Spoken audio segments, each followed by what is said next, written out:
It's begun. 10 European countries will collapse soon. 2025. Europe has stood for centuries as a symbol of civilization, culture, and stability. But behind the postcard image of grand cities and ancient traditions, a quiet storm is gathering. Yet Europe is not alone. Across the Atlantic, tensions are surging as the United States, under President Donald Trump's aggressive tariff policies, grapples with escalating conflicts, not just with its Asian counterparts, but alarmingly with its closest neighbors.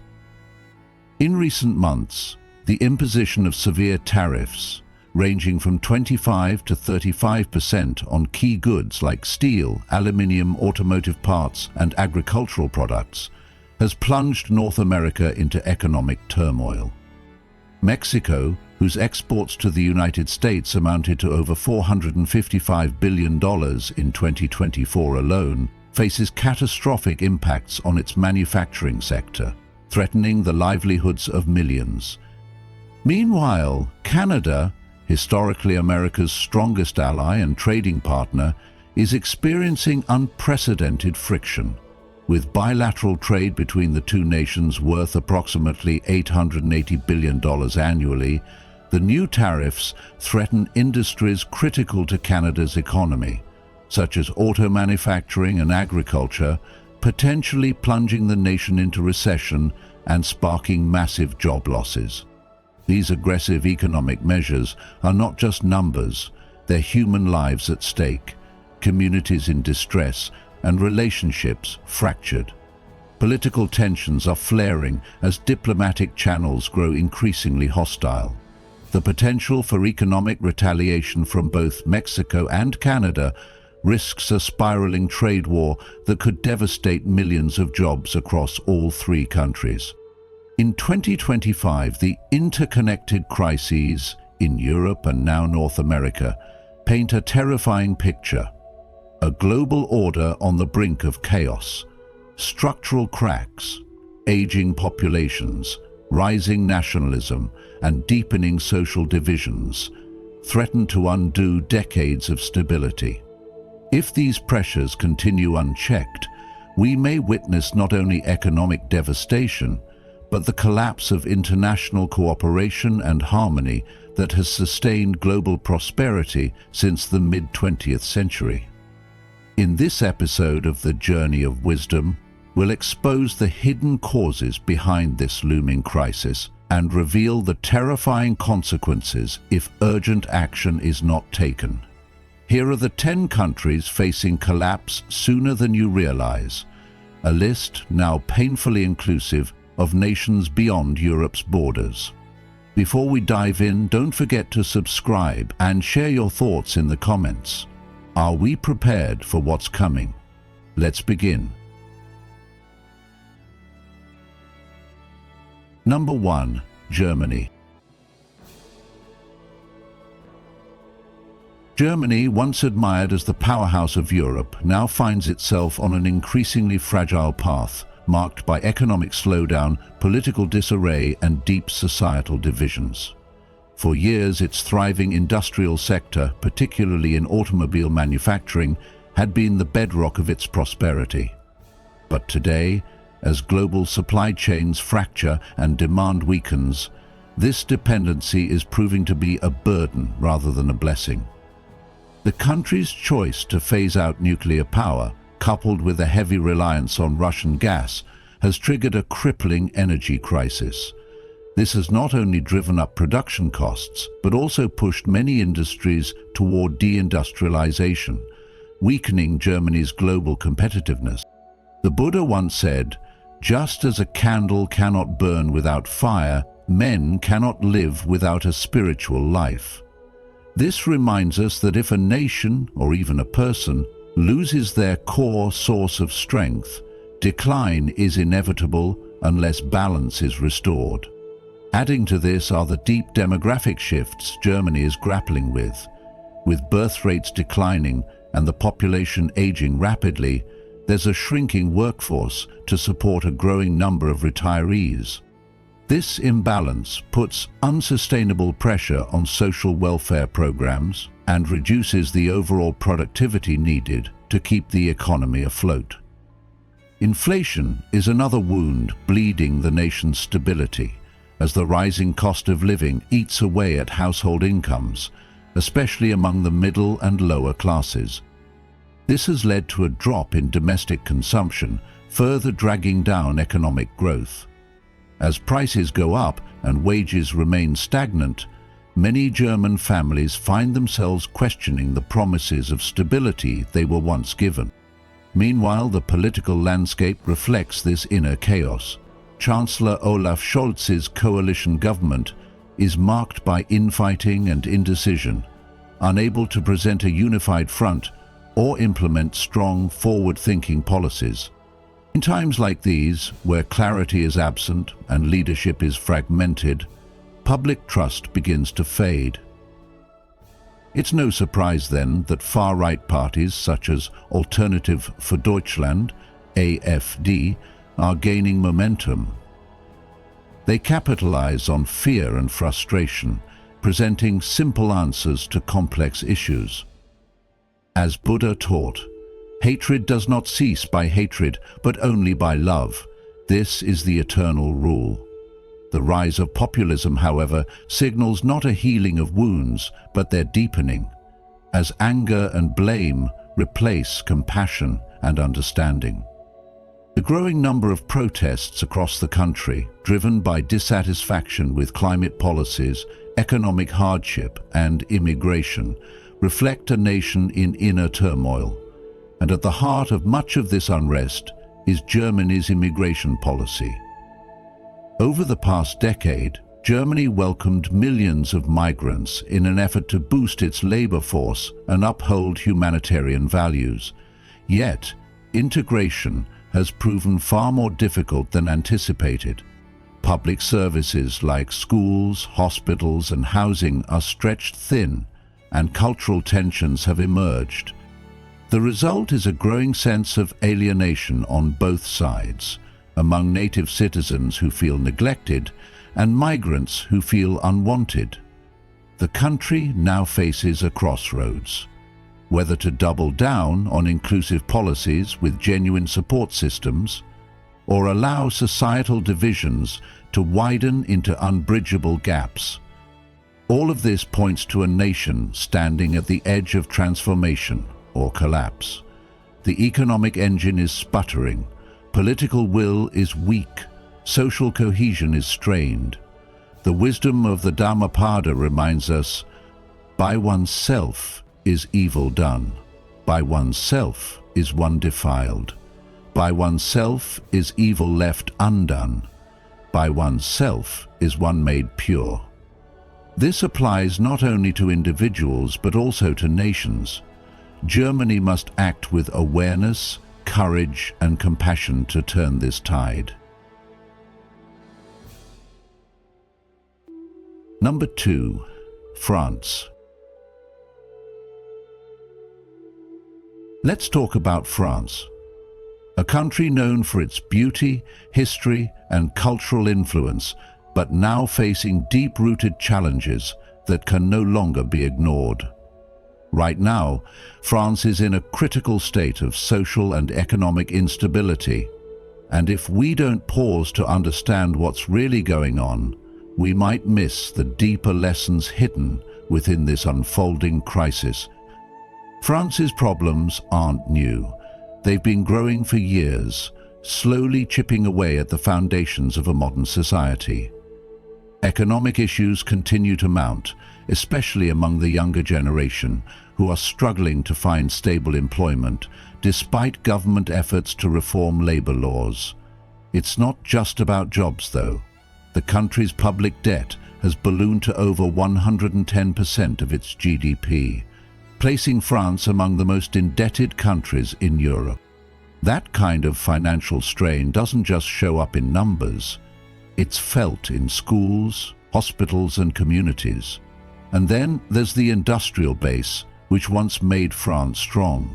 Many of these industries have left, driven out by high taxes, strict labor regulations, and growing uncertainty. What happens when a nation loses its productive core? What's left to hold it together? This kind of pressure naturally seeps into the political system. President Emmanuel Macron, while aiming to modernize the country, has faced a wave of criticism and resistance. From pension reform protests to controversial economic decisions, many feel unheard and unrepresented. Meanwhile, the political arena is becoming more chaotic. Far-left and far-right parties are gaining strength, not necessarily because they offer clear solutions, but because people are frustrated, disillusioned, and desperate for change. Is this the natural result when leadership appears disconnected from the struggles of everyday people? Parliament itself is often locked in gridlock, where important reforms are stalled by deep divisions. When political leaders can't agree, how can a country move forward? But the crisis isn't just political or economic. It's also social. Civil unrest has become almost routine. From the explosive Yellow Vest protests to massive demonstrations against pension reforms, the streets of France have become battlegrounds of expression, pain, and, unfortunately, violence. These aren't just protests. They're signals. They reveal the fractures growing deeper in French society. Add to this the complex and sensitive issue of immigration, and the picture gets even more challenging. France, like many countries, has struggled to integrate large immigrant populations. The result? Ethnic enclaves, growing ghettos, and in some cases, rising radicalization. These communities often feel marginalized, which fuels resentment and sometimes conflict. This has led to an increase in violent crime and security concerns, with many questioning whether the government still has control. So here we are, looking at a nation that many fear is on the edge of collapse. But collapse doesn't always mean destruction. It can also mean transformation. The real question is, what direction will that transformation take? Will the voices of the unheard finally be listened to? Can leaders rise to bring unity in a time of division? And perhaps more importantly, what can we as individuals or communities learn from France's current state? Here's the deeper lesson. When the gap between the people and those in power widens, society becomes fragile. When economic systems fail to support the young, when political leadership cannot inspire unity, and when social wounds are left to fester, unrest will follow. France's story is a warning, but it's also a mirror. It asks each of us to reflect, how do we build societies that are fair, stable, and inclusive? Are we listening to one another, or just waiting to speak? In the end, healing starts with understanding, and from understanding comes the strength to rebuild. Number 3, Italy. Let's take a closer look at Italy, a nation with a rich history and culture, yet currently facing a mix of serious challenges that could shape its future in dramatic ways. You may be wondering, what exactly is going wrong? Well, Italy is carrying one of the heaviest debt burdens in the entire world, with a debt-to-GDP ratio now climbing over 140%. For years, governments have spent more than they've earned, and the problem has snowballed. When a country spends beyond its means for decades, without correcting its course, it creates a fragile foundation, like building a house on sand. But it doesn't end there. Italian banks are also under pressure. They're loaded with bad loans that were given out but may never be paid back. And this weakens the entire financial system from the inside. If the banks fall, the economy follows. It brings to mind the old saying, "A tree with rotten roots cannot stand for long." and this is where things get even more complex. Italy's close relationship with the European Union was once seen as a strength, but now it's beginning to show cracks. More and more Italians are feeling skeptical about being part of the EU, and support for nationalist and anti-EU parties is rising fast. This puts the entire European unity project in a delicate position. Italy, remember, has had more than 60 different governments since World War II, an average of one every year or so. That's political instability at a level few other countries can match. Corruption scandals have drained public trust and discouraged much-needed foreign investment. Can you really grow an economy when your own system keeps changing the rules and lacks accountability? There's also the quiet but powerful issue of demographics. Italy's birth rate is one of the lowest in the world, and the population is aging quickly. An older population means more pressure on pensions and healthcare, and fewer working-age people to support that system. And here's a troubling trend. Many of Italy's brightest young people are leaving. They're seeking better lives and opportunities in other countries, draining Italy of the very energy and talent it needs to rebuild. This brain drain is like a candle slowly burning out from the inside. And if it continues, what kind of future will remain?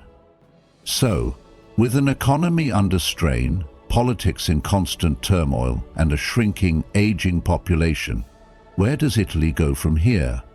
Is it too late for change, or can a new vision still emerge?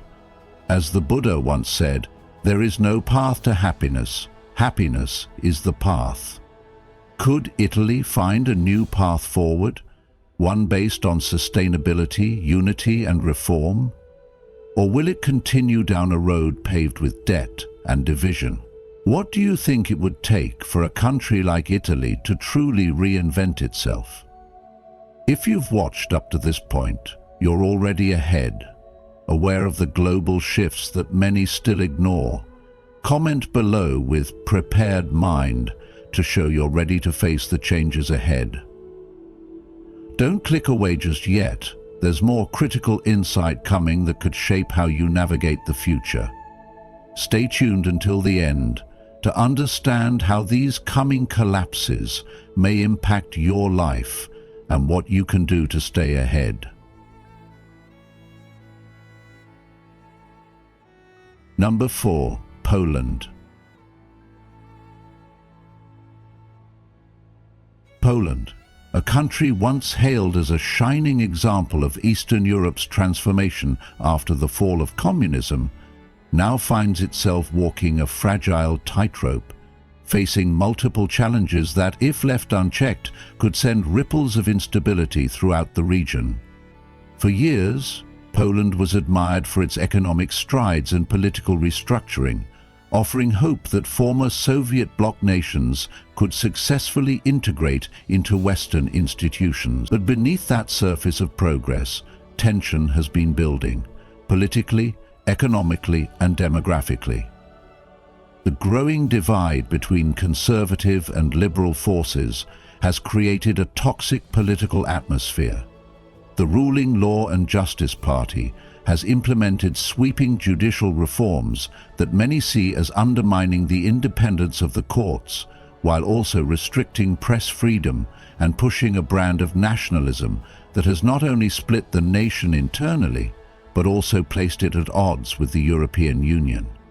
This intense polarization has stifled collaboration and weakened democratic processes, creating a leadership void at a time when unity is desperately needed. This internal struggle is compounded by economic vulnerabilities that were once easy to ignore during periods of growth, but are now becoming impossible to overlook. While Poland did enjoy impressive economic expansion over the past 2 decades, it's now facing the sharp sting of inflation. Prices have risen dramatically, cutting into household incomes and making daily life harder for the average Polish citizen. What's more, a significant portion of Poland's economic strength has been propped up by EU funding, money that is now at risk due to ongoing disagreements with Brussels over Poland's rule of law issues. If this lifeline is restricted or withdrawn, the consequences could be severe, potentially triggering a downward economic spiral that could affect not just Poland, but neighboring countries as well. Demographics, too, tell a sobering story. Poland is grappling with a declining birth rate, an aging population, and a labor force that's shrinking faster than it can be replenished. The country also faces challenges integrating immigrants into its workforce, a task made more difficult by cultural tensions and inconsistent policy.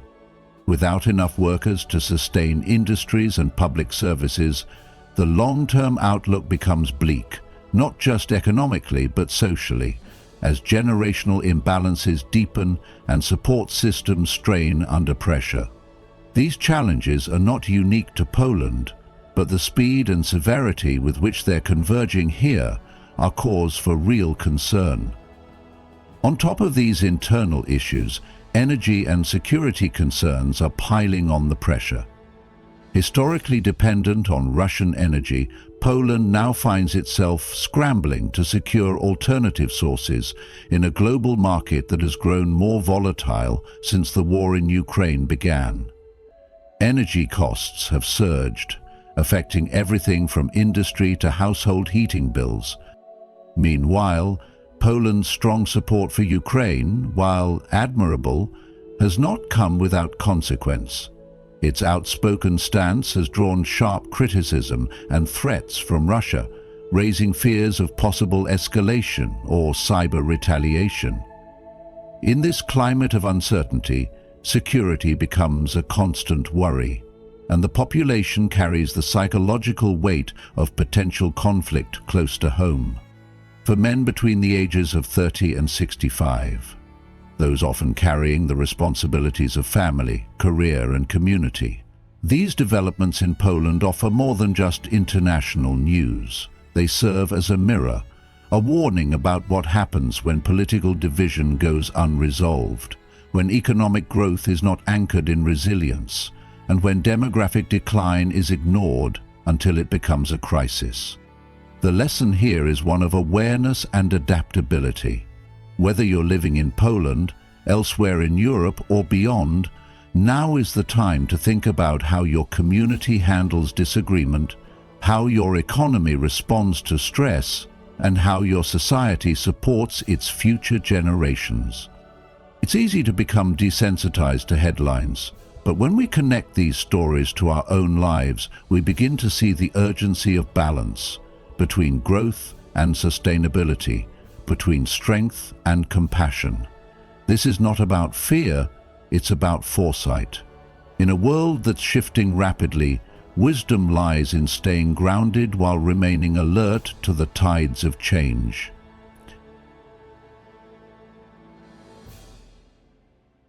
Number 5. The United Kingdom. Let's talk about the United Kingdom, a country once seen as a global pillar of strength, now facing a storm that could redefine its future. Since its exit from the European Union in 2020, the UK has been caught in a web of economic troubles, political confusion, and growing division within its own borders. Brexit was meant to bring sovereignty and economic revival, but for many it's brought the opposite. Supply chains disrupted, foreign investments declining, inflation climbing, and the cost of everyday life becoming unbearable for millions. The numbers don't lie. GDP growth is weaker than it was before Brexit, and businesses are moving across the channel to avoid the very trade barriers Brexit was supposed to ease. When people can't afford basic needs or see a future in their homeland, how long until frustration turns into desperation? But it's not just the economy that's shaking. Politics is just as unstable. Think about this. How many prime ministers has the UK cycled through in just a few years? It's hard to keep track. The ruling Conservative Party is deeply divided, while the opposition Labour Party struggles with its own internal challenges. With such a fractured political environment, how can any real progress be made? Meanwhile, nationalist movements in Scotland and Northern Ireland are gaining momentum, using Westminster's perceived mismanagement as fuel to push for independence. Isn't it telling that parts of the UK are now looking at the EU, not with regret, but with longing? Scotland is once again calling for a referendum, firmly believing it would be better off charting its own course, particularly within the EU. Over in Northern Ireland, post-Brexit trade issues and the return of hard border fears have revived the idea of unification with the Republic of Ireland. Can a nation truly hold together when its pieces no longer feel heard, valued, or protected? These movements are not just political. They are emotional expressions of identity, history, and a desire for self-determination. If either Scotland or Northern Ireland succeeds in breaking away, the symbolic and practical loss for the UK would be profound. It would mean more than just a smaller map.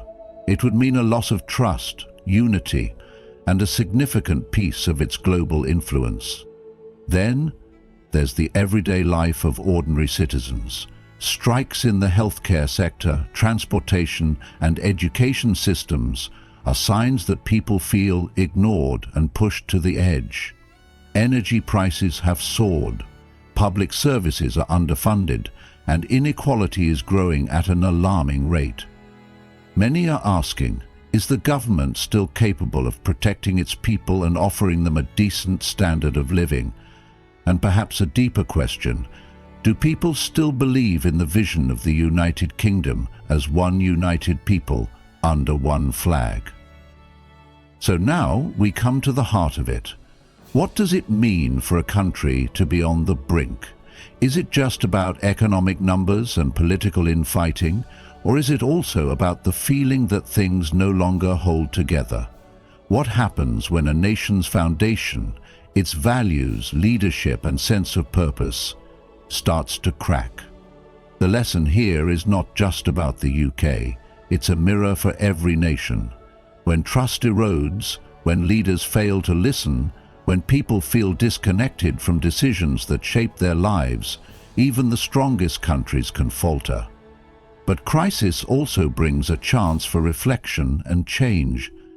Are we willing to face uncomfortable truths, make bold decisions, and most importantly, prioritize the well-being of the people? That's where real strength lies. Not in pretending everything is fine, but in choosing to rebuild with honesty, unity, and compassion. Number 6. The Netherlands. Let's talk about the Netherlands. One of Europe's most progressive and forward-thinking nations, often seen as a symbol of liberal democracy and modern values. But what if I told you that beneath the surface of windmills, tulip fields, and open-minded policies, there's a growing storm that could shake the very foundation of the country? You see, the Netherlands is facing a convergence of crises, economic, political, and social, and each one is feeding the other in a way that could lead to long-term instability if left unchecked. So let's walk through what's really going on and why this matters, not just for the Dutch, but for all of us watching the future of Europe unfold. First, let's take a look at the economy. For years, the Netherlands was viewed as one of the most prosperous and well-managed economies in the world. But right now, many Dutch citizens are finding it harder and harder to make ends meet. Why is that? Well, the cost of living has soared, especially when it comes to housing. Rents are through the roof, and buying a home has become a distant dream for many young families and working-class people. There's a severe shortage of available housing, partly due to supply chain issues, but also because of heavy regulations and a lack of new development. On top of that, high inflation and stagnant wages mean that even everyday expenses are becoming more difficult to manage. And as energy prices continue to climb, more households are being pushed into financial stress. Have you ever wondered what it feels like when your paycheck doesn't stretch as far as it used to, even in one of the richest countries in the world? But it doesn't stop there. The Dutch political scene, once known for compromise and cooperation, is now deeply fractured. Over the past few years, we've seen a surge in populist movements like Geert Wilders' Party for Freedom and the Farmer Citizen movement. These groups are rising on the back of public frustration, especially in rural areas, where people feel left behind by urban elites and disconnected from the policies being passed in The Hague. One major flashpoint has been the farmers' protests. New environmental rules meant to cut nitrogen emissions have hit the farming community hard, causing many to feel betrayed by their own government. Instead of unity, there's now division, and that division is reflected in the increasingly fragile coalitions formed after every election. When was the last time a government collapse made you wonder, who's really in control? We can't talk about these issues without discussing immigration, which remains one of the most sensitive topics in the country. The Netherlands has welcomed a large number of migrants over the years, and while many have integrated successfully, there are also signs of tension, especially in major cities like Amsterdam and Rotterdam. Gang violence, petty crime, and cultural clashes have made headlines, and many native-born Dutch citizens are beginning to question whether the open-door policies of the past still work today. Is it possible to maintain a strong welfare state when the population is growing quickly and becoming more diverse?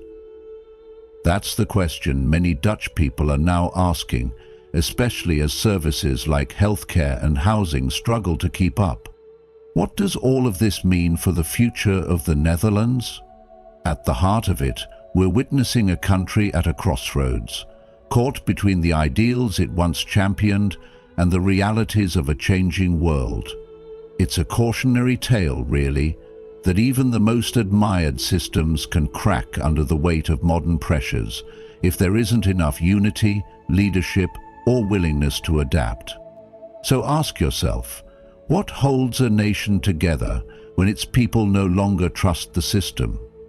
What happens when progress feels like it's leaving people behind? These are the deeper questions being asked, not just in the Netherlands, but all across Europe right now. Still with us? That means you're seeking the truth in a world full of distractions. Type "Future Ready" in the comments to lock in your commitment to staying informed. The next part of this video could open your eyes to what lies just around the corner. Don't miss it. Number 7. Hungary. Hungary, long seen as the heart of an ambitious political experiment under Prime Minister Viktor Orbán, now finds itself teetering on the edge of a serious crisis. Since taking office in 2010, Orbán's leadership has leaned heavily into nationalism and conservatism, gradually shifting the country toward an illiberal model of governance. While this approach has drawn praise from some for its emphasis on sovereignty and traditional values, it is now facing immense pressure from within and beyond Hungary's borders.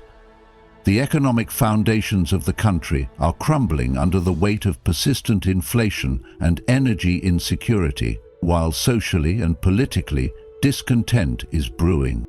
Today, Hungary stands not just at a political turning point, but at a moment where the daily lives of its people are being reshaped by forces they cannot easily control.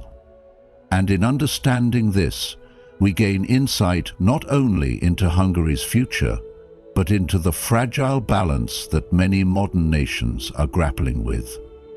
The economy has been especially hard hit, with inflation rates among the highest in the entire European Union. Everyday items, from groceries to utilities, have become increasingly unaffordable, and this steep rise in the cost of living has put immense pressure on Hungarian families. Much of this economic strain can be traced back to Hungary's heavy reliance on Russian energy sources. When the war in Ukraine disrupted these supplies, it exposed a critical vulnerability, making energy not only more expensive but uncertain. People who were once able to live comfortably now find themselves making hard choices about food, heating, and medicine, and in times of economic pain, dissatisfaction quickly grows, not only with the economy itself, but with those who lead it. The Hungarian government's promises of stability and strength now seem distant, especially to citizens who feel left behind. At the same time, foreign investors, once a key part of Hungary's economic development, are pulling back.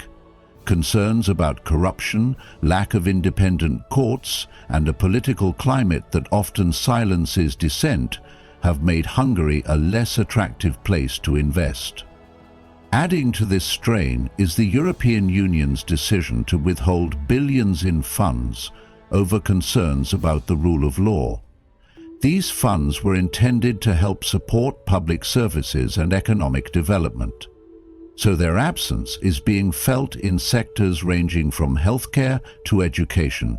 Instead of strengthening ties with traditional Western allies, Hungary has pivoted toward investment from countries like China and Russia, relationships that may come with hidden costs and political strings. This shift, while seemingly practical in the short term, could result in long-term isolation from Europe's political and financial lifelines. Politically, the situation is becoming more volatile. Orbán's centralization of power has led to major crackdowns on independent media, the judiciary, and opposition voices. While these measures may have created a more controlled environment for governance, they've also ignited a wave of resistance, especially among younger Hungarians. Protests, once rare, are becoming more frequent and more passionate. These demonstrations are not just about policies. They reflect a deeper frustration with the direction the country is headed in. The youth are speaking with their feet too. Many are choosing to leave Hungary altogether, joining a growing brain drain that could severely impact the country's future. As more educated and skilled workers move abroad in search of opportunity, Hungary's aging population and declining birth rates only deepen the challenges ahead. Socially, Hungary is at risk of becoming increasingly isolated. Its firm anti-immigration stance may appeal to some domestically, but it has also created rifts within the European Union and damaged relationships with neighboring countries. At a time when collaboration and unity are essential for navigating global challenges, Hungary's approach risks closing the doors that could otherwise offer support and solidarity. When a nation turns inward too tightly, resisting change, clinging to rigid ideologies, and pushing away allies, it risks becoming brittle. Hungary's future depends not only on policy shifts, but on a willingness to open up, listen, and adapt.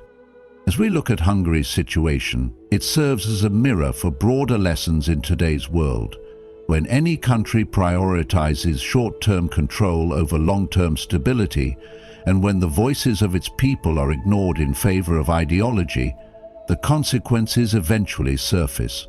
For each of us watching this unfold, whether we live in Europe or elsewhere, it's a reminder that strong societies are built not just through power, but through balance, compassion. If we want our own nations and communities to thrive, we must stay aware, stay engaged, and never take our freedoms or stability for granted. Hungary may still have time to change course, but that window is narrowing, and the cost of delay is rising. Number 8. Greece. Let's take a closer look at Greece, a country known for its ancient wisdom and beauty, but now facing deep modern struggles that threaten its very stability. Over 2008 financial collapse, yet Greece still finds itself caught in the shadows of that crisis. Despite receiving multiple bailouts and applying strict austerity measures demanded by the European Union, the nation hasn't been able to fully get back on its feet. The economy remains unstable, with many feeling like they're stuck in a cycle that just won't end. One of the most alarming signs is the debt. Greece's debt-to-GDP ratio has soared above 170%, placing it among the highest in the world. Now, ask yourself this: how can a country grow and thrive when most of its energy is spent just trying to pay off the past? There's no clear long-term plan in place, and for many citizens, the future feels uncertain. But economic numbers only tell part of the story. What happens to a country when its brightest minds leave to find better opportunities abroad? This brain drain has deeply hurt Greece's potential. Talented professionals, doctors, engineers, students have packed up and left. Birth rates have dropped, and as the population ages, the pressure on the pension system becomes unbearable. A nation can't build a strong tomorrow if it keeps losing the people who could lead it there. At the same time, political dysfunction adds more weight to the problem. Successive governments have struggled with weak leadership, inefficiency, and widespread corruption. Public trust has eroded. Many Greeks feel their voices are not heard, their needs ignored, and their hopes dismissed. Have you ever felt that way? Like no one in power truly understands your struggles. These feelings have only been made worse by years of austerity. To secure EU bailouts, Greece had to slash wages, pensions, and public services. These sacrifices didn't come without cost. Strikes, protests, and unrest have become part of daily life. People are frustrated, and rightfully so. While they're being asked to tighten their belts, they see little change in the system that led to this suffering in the first place. And beyond the economic and political landscape lies another layer of pressure: geopolitical tension. Greece's long-standing disputes with Turkey over maritime boundaries, Cyprus, and refugee movements remain unresolved. Thousands of migrants have been pushed toward Greece's borders, straining already fragile resources and sparking social divisions. In such moments of national tension, how can a country maintain peace and unity within its own borders? The European Union, once seen as a lifeline, is now a source of growing resentment. Many Greeks feel that EU policies are designed to benefit stronger nations like Germany, while countries like Greece are left to carry the burden. Dependence without fairness breeds discontent, and today many wonder if their sovereignty has been quietly traded away. So what can we learn from Greece's ongoing crisis? The lesson is simple yet powerful. A nation is not just its economy or its leaders, it is its people. When the youth leave, when the elders are left unsupported, when trust dissolves and hope fades, even the strongest foundation begins to crack. This is not just a Greek story, it's a global warning. True recovery requires more than money. It demands compassion in leadership, unity in society, and a vision that includes everyone, not just the powerful. As we reflect on Greece's challenges, we might ask ourselves, what kind of future are we building, both as individuals and as nations? And are we doing enough to make sure that no one is left behind? Number 9. Ukraine. Let's take a moment to look deeper into the case of Ukraine. not just from the headlines, but from the heart of its struggle. Ukraine, a nation that has faced profound hardship, is now at a critical crossroads. Since the annexation of Crimea in 2014, it has been entangled in a long and painful conflict with Russia. This war hasn't just been about land or power. It has torn at the very soul of the country, devastating infrastructure, displacing millions of people, and straining an economy that was already fragile. Cities have been bombed into silence. Once thriving industries now lie dormant, and rich agricultural lands, once the breadbasket of Europe, have been left unusable. War doesn't just destroy buildings, it fractures communities, breaks trust, and clouds the future in uncertainty. Now, consider this. How long can a nation survive when so much of its strength is tied to support from outside its borders? Ukraine's ability to continue defending itself is heavily reliant on military and financial aid from Western countries. But what happens if that support weakens, either due to shifting political priorities or growing economic challenges in those donor nations? The phrase, "when the well is dry, we learn the worth of water," comes to mind.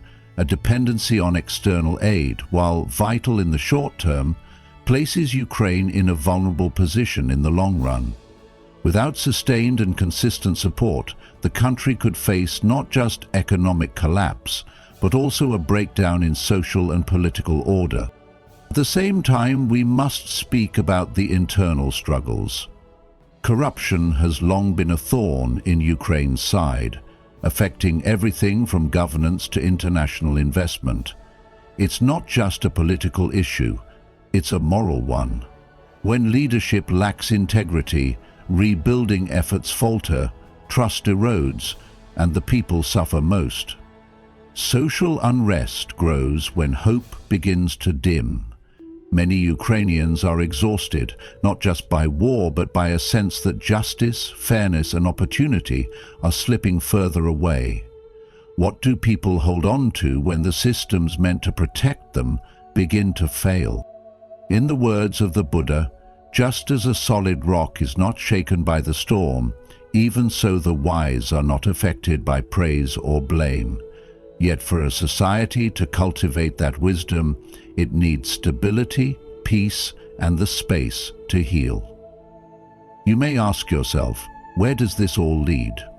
Is Ukraine truly on the brink of collapse, or can it find a way forward despite the overwhelming odds?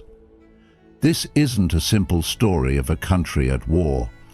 It's a story of resilience in the face of unimaginable pressure.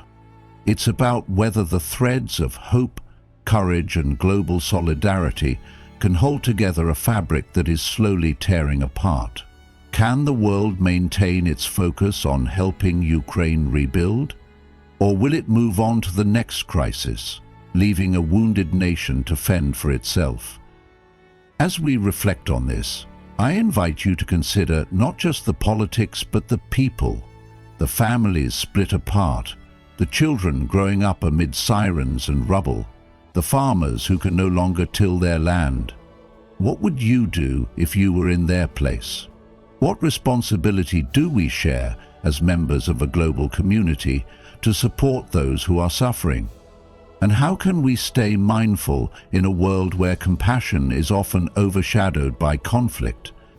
In the end, Ukraine's path is uncertain. Its future depends not only on diplomacy and military strategy, but also on the will of its people and the conscience of the world. As one Zen teaching reminds us, no snowflake ever falls in the wrong place. Every action matters. Every voice counts. And perhaps, through mindfulness and collective effort, Ukraine may yet rise, not just as a survivor of war, but as a symbol of human resilience. Number 10. Spain. Spain, once a symbol of vibrant culture, rich history, and economic promise, now finds itself walking a tightrope between stability and collapse. A situation deeply unsettling not only for its citizens, but also for observers across Europe. At the heart of Spain's struggle is a harsh economic reality. Years of over-reliance on tourism and real estate have created an economy that's dangerously unbalanced. These sectors, while once thriving, are fragile by nature, vulnerable to global downturns, seasonal shifts, and unexpected events like pandemics. When economies lean too heavily on narrow income streams, they lose the flexibility to adapt and recover. And that's exactly the trap Spain has fallen into. High unemployment, particularly among young people, only deepens this crisis. With youth unemployment often hovering around 30%, many bright, capable Spaniards are packing up and leaving, searching for opportunity elsewhere. This growing exodus has created a hole in the nation's future, draining it of the very generation needed to support its aging population and sustain long-term development. When young people feel they have no place or purpose in their own homeland, it's not just an economic issue. It's a societal wound that festers into despair and disconnection. Layered on top of this is the overwhelming burden of public debt, now exceeding 110% of Spain's GDP. This level of debt severely limits the government's ability to invest in meaningful recovery, whether that means improving infrastructure, supporting innovation, or bolstering public services. And with the country increasingly reliant on EU bailouts and the European Central Bank's monetary safety nets, it becomes harder to steer its own ship. In modern life, this teaches us the importance of sustainable financial planning, both as individuals and nations. When we overextend, relying on borrowed resources without building resilient foundations, we risk being swept away by even the slightest economic storm. Meanwhile, Spain's welfare system is under enormous strain. The pension program, once a pillar of support for retirees, now teeters as fewer young workers contribute. Healthcare systems and other social services are also feeling the pressure, leading many to feel abandoned by the very institutions designed to protect them. This scenario is a sobering reminder that long-term systems, like retirement plans or national health care, depend on consistent care, foresight, and a balanced population. But the challenges don't stop at economics. Spain's political scene remains fragmented and deeply unstable. The ongoing tensions with Catalonia, where calls for independence have led to mass protests and political standoffs, continue to divide the country. The failure to find peaceful and lasting resolutions only feeds into broader political dysfunction. When a nation is internally divided, its ability to respond to external threats and internal decay weakens. For the everyday person, this highlights the need for empathy and dialogue, even in the most passionate disagreements. The strength of any community lies in its ability to understand one another and find common ground, not in fueling division. Corruption also eats away at trust, and Spain's track record here is troubling. Scandals have tainted both major political parties, leaving citizens feeling disillusioned and disconnected from those who claim to lead them. Frequent elections, unstable coalitions, and short-term policy making have become the norm, further eroding confidence in governance. It's a cautionary tale. Without integrity and accountability, even the most promising systems crumble from within. Finally, growing social unrest and increasing immigration pressures add more weight to an already burdened system. Protests over economic inequality and government ineffectiveness are becoming more common, while the arrival of migrants, many fleeing hardship, has sparked both compassion and conflict. As fears rise, so too does the appeal of nationalist and populist movements, often offering simple answers to complex problems. But as we reflect on these developments, it's crucial to approach them with a balanced mind and heart. Economic pain, political failure, and social tension are not isolated issues.